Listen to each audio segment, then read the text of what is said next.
বুদ্ধি করে কাজ করি বলেই এই ছোট্ট কুঁড়ে ঘরটাকেও রাজপ্রাসাদ বানাতে পেরেছি। তো রাধে রাধে বন্ধুরা, তোমরা সবাই কেমন আছো? আশা করি তোমরা সবাই ভালো আছো, আর তোমাদের ভালোবাসায় আমিও অনেকটাই ভালো আছি। ভিডিওর শুরুতেই বলে নিচ্ছি, কিছু স্বপ্ন, কিছু আশা, আর তোমাদেরকে জানাই আমার তরফ থেকে অনেক অনেক অনেক ভালোবাসা। তো দেখো, এই সকালবেলা বাসি কাজকর্ম সেরে চলে এসেছি রান্নাঘরে রান্না করতে। আর ওই দিকে দেখলে যে তোমাদের দাদাভাই আর কি কারিগুলো গরুর জন্যই কাটছিল। তো রান্না বসিয়ে দেখো, তোমাদের দাদাভাই এই দুটো মাছ পেয়েছিল আর কি, জাল পেতেছিল, জালে দুটো মাছ পড়েছিল, কই মাছ। তো একটা মানে দুঃখের বিষয়, একটা মাছ মারা গেছে, আর একটা মাছ আর কি জিন্দা ছিল। ওই মাছটাকে আর কি মেয়েকে ভেজে দিয়েছিলাম আর রান্না করব এইদিকে সোয়াবিনের তরকারি। আর এইদিকে দেখো যে মেঘলা মেঘলা ওয়েদার, মানে এই 3-4 দিন থেকে টানা বৃষ্টি হচ্ছে। মানে কি বলবো, রোদ তো কোনো দেখাই নেই। তো দেখো, তোমাদের দাদাভাই এদিকে গরুর জন্য আর কি কারি কাটছে, যেহেতু বাইরে বৃষ্টি পড়ছে ওই জন্য বাইরে আর বসতে পারলো না, কারণ বাইরের অবস্থা প্রচণ্ড খারাপ হয়ে গেছে। আর আমাদের বাড়িতে একটু বৃষ্টি পড়লেই না কাদা হয়ে যায়, ওই জন্য আর কি বাইরে বসে কাজটা করাও অসম্ভব হয়ে যায়। তো দেখতেই পারছো তোমাদের দাদাভাই ওই সামনে দিয়ে কতটা পরিমাণে মানে কাদা হয়ে গেছে। মানে একটু বৃষ্টি পড়লো কি আর মানে এত অবস্থা খারাপ হয়ে যায় কি বলবো। তো এই দেখো, রান্না বাড়া কমপ্লিট করা হয়ে গেছে আমার। তোমাদের দাদাভাই এখন খাওয়া দাওয়া করে আর কি স্কুলে বেরিয়ে যাবে আর কি, বেরিয়ে গেল। তো ওই জন্য তোমাদের সাথে একটু ক্যামেরাবন্দি করে নিলাম। তো দেখো, তোমার দাদাভাই স্কুলে চলে গেল, আর এইদিকে আমার এই ধান ভাঙিয়ে নিয়ে এসেছিলো, তো ওই চালগুলোকে আর কি ঝেড়ে পুছে আর কি ড্রামে রাখবো, যেহেতু মানে একসাথে ঝেড়ে রাখলে কি হয়, সুবিধা হয় আর কি, প্রত্যেক দিন আর কি ঝাড়তে হয় না, ওই জন্য আর কি ঝেড়ে নিচ্ছি। আর যেহেতু মানে ঝাড়তে আমি অ্যাকচুয়ালিও পারি না, তবুও ঝাড়ি কষ্ট করে। তো দেখো, এদিকে রান্না বাড়া কমপ্লিট করে যা এঁঠো বাসনগুলো ছিল সমস্ত মেজে ধুয়ে গ্যাস ওভেন মুছে পরিষ্কার করে সমস্ত রান্নাঘরটাকে আর কি বাসন জায়গার জিনিস জায়গায় রেখে রান্নাঘরটাকে সুন্দর করে পরিপাটি করে গুছিয়ে নেব। এইদিকে দেখো, বেসিনের মধ্যে কিছুটা নোংরা জমে গিয়েছিল, ওই জন্য আর সার্ফের জল দিয়ে ভালো করে আগে বেসিনটাকে পরিষ্কার করে নিচ্ছি।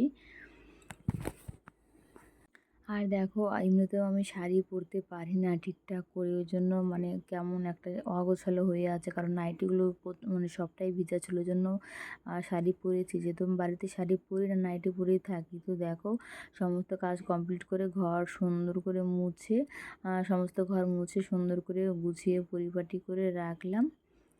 আর এই দেখো, শুরু হয়ে গেল আবার সেই বৃষ্টি। তো সমস্ত কাজ করে ঘরে আসলাম, আর আবার শুরু হয়ে গেল বৃষ্টি। আর এখন তোমাদের দাদাভাই স্কুল থেকে চলে এসেছে, এখন যাবে আবার মেয়েকে আনতে, যেহেতু মেয়ের বৃত্তি পরীক্ষার ক্লাস চলছে, ওই জন্য স্কুলের গাড়িতে আর কি আসতে পারে না, ওই জন্য এখন তোমাদের দাদাভাই ওই যে চলে গেল মেয়েকে আনতে। তো গাইজ দেখো, আজ অনেক দিন থেকেই 3-4 দিন থেকে বৃষ্টি নামছে, মানে কি বলবো, কোনো কাজ করাই সম্ভব হচ্ছে না বাইরের। আর তোমাদের সাথে যে ক্যামেরা বন্দি করে সমস্ত কাজ যে শেয়ার করবো তাও আর হচ্ছে না, কারণ বৃষ্টির জন্য মোবাইলটা রাখতে পারছি না কোথাও। তো এখন তোমাদের দাদাভাই গেল মেয়েকে আনতে, যেহেতু মেয়ের বৃত্তি পরীক্ষার সামনেই আর কি, ওদের স্কুলের গাড়িতে এখন ওরা আসতে পারে না আর কি, ওদের এক্সট্রাভাবে ক্লাস করায়, তো ওই জন্য আর কি আসতে পারে না, ওই জন্য এক্সট্রাভাবে ওকে আনতে যেতে হয়। তোমাদের দাদাভাই গেল আনতে। আর দেখো, বাইরে যেতে বৃষ্টি পড়ছে তখনই বললাম। আর দেখো, সমস্ত জামা কাপড় কেচে দিয়েছিলাম, আজকে 3 দিন হলো আর কি, 3 দিন আগে কেচে দিয়েছিলাম, তো আজকে শুকিয়েছে। তো এগুলো এখন সব মানে জামা কাপড়গুলো সব জায়গার জিনিস জায়গাতে রাখবো। তো দেখো, এদিকে খাটের এদিকে আর কি হ্যাঙ্গার, কি বলে এটাকে জানি না, তো এই খাটের হ্যাঙ্গারে সব জামা কাপড়, ভিজা জামা কাপড় আর কি সব বাঁধিয়ে মানে ছড়িয়ে দিয়েছিলাম। তো সমস্ত জামা কাপড় শুকিয়ে গেছে, তো এখন সমস্ত ঘর এলোমেলো হয়ে আছে, দেখতেই পাচ্ছ সমস্তটা। তো এখন চলো ঘরটাকে গুছিয়ে নিই, তারপরে তোমাদের সামনে আবার আসি। তো ততক্ষণ তোমরা আমার ভিডিওটা দেখতে থাকো, আর যদি আমার ভিডিও ভালো লাগে লাইক কমেন্ট শেয়ার করে দেবো, বেশি ভালো লাগে সাবস্ক্রাইব করে দেবো। তো চলো আর কাজগুলো সেরে নিই। তো তোমাদের সাথে এতক্ষণ মানে ভয়েস ওভারে কথা বলছিলাম, তার জন্য ভাবলাম যে না, ক্যামেরার সামনে এসে কথা বলি, ওই জন্য একটু আমি ক্যামেরার সামনে এসে কথাটা বলে নিলাম। তো চলো এই দিকে তোমাদের দাদাভাই যতক্ষণ বাড়ি না আসে ততক্ষণ আমার ঘরের কাজগুলোকে সুন্দর করে আর কি গুছিয়ে নিই। তো দেখো মেয়ের জামা কাপড়, তোমাদের দাদাভাইয়ের জামা কাপড়, আমার কিছু দুই একটা নাইটি কেচে দিয়েছিলাম, ওগুলো মানে দুদিন ভরে ভরে ঘরের মধ্যেই শুকিয়েছে। ওগুলো আর কি ভাঁজ করে জায়গার জিনিস জায়গাতে রাখবো, তবুও দুই একটা জামা কাপড় ভিজা, তার জন্য ওই খাটের হ্যাঙ্গারটা আর কি মেলে দিলাম যাতে শুকিয়ে যায়, যেহেতু ফ্যান চলে গরমের মধ্যে, ওই জন্য ফ্যানের হাওয়াতে শুকিয়ে যায়। তো দেখো, একটা কথা কি বলো, এক সময় কিন্তু আমার সংসারে কিছুই ছিল না, মানে কি বলবো, এতটা অভাব অনটনে মানে চলতো। এখন তোমাদের আশীর্বাদে অনেকটাই সেই মানে আমার সংসারে অনেকটাই সব কিছুই করতে পেরেছি। আস্তে আস্তে হয়তো আরও পারবো। একসময় আমাদের ঘরও ছিল না থাকার, মানে একটা ছোট্ট একটা টিনের ঘর ছিল, যাই হোক এখন একটু এই মানে পাকা করে করতে পেরেছি, দুটো রুম কমপ্লিট করে। আর এখনও সম্পূর্ণ যেহেতু কমপ্লিট হয়নি, তোমাদের ভালোবাসা আশীর্বাদ থাকলে অবশ্যই আমাদের লক্ষ্যে আর কি পৌঁছাতে পারবো। তো তোমরা আমাদের পাশে থেকেও সবাই ভালোবেসো, সাপোর্ট করো।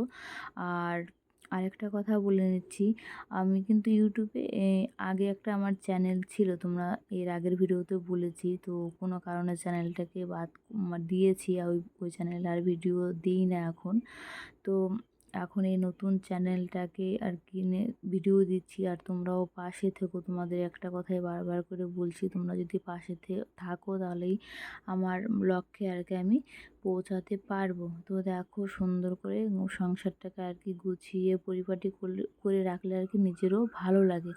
ওই জন্য দেখো এই ঘরটাকে গুছিয়ে চলে আসলাম এই পাশের ঘরে, যেহেতু আমরা ওই আমাদের বেডরুমে এখন আর থাকি না, এই পাশের ঘরটাতেই থাকি, কারণ এখানে বড় একটা মানে চৌকি পাতা আছে, ডবল চৌকি আর কি, থাকতে আমাদের সুবিধা হয়, ওই জন্য এখানেই থাকি।